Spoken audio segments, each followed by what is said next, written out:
नमस्कार मित्रों, आप सभी का एक बार फिर से हमारे इस चैनल पे दिल से अभिनंदन है। मित्रों, आपने अक्सर देखा होगा कि लोग मंदिरों में जाते हैं और बहुत भेंट अर्पित करते हैं, चढ़ावा चढ़ाते हैं और कहते हैं कि मैं प्रभु का सच्चा भक्त हूँ। लेकिन ये वे नहीं जानते हैं कि प्रभु भक्ति के लिए मन को शुद्ध रखना जरूरी है, मन पवित्र रखना जरूरी है। मन में निश्चल प्रेम चाहिए, न कि किसी दिखावे और चढ़ावे की जरूरत होती है।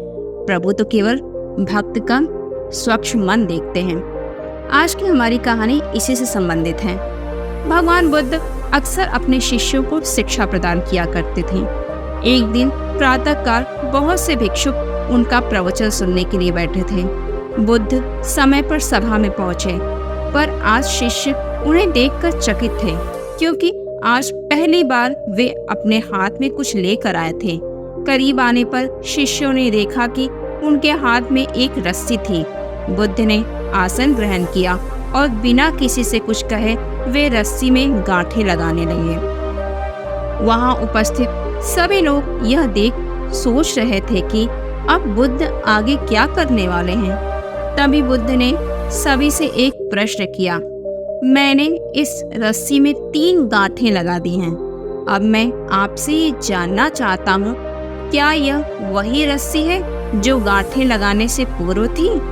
एक शिष्य ने उत्तर में कहा, गुरुजी, इसका उत्तर देना थोड़ा कठिन है। ये वास्तव में हमारे देखने के तरीके पर निर्भर है। एक दृष्टिकोण से देखें तो रस्सी वही है, इसमें कोई बदलाव नहीं आया है।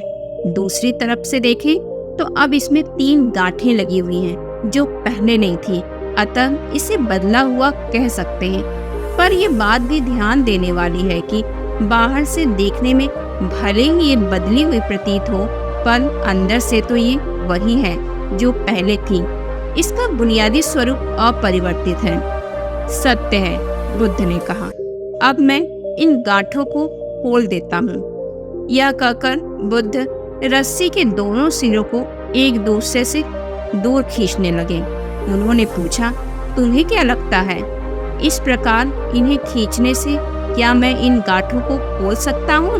नहीं नहीं, ऐसा करने से तो या तो गांठें और भी कस जाएंगी या इन्हें खोलना और भी मुश्किल हो जाएगा। एक शिष्य ने शीघ्रता से उत्तर दिया।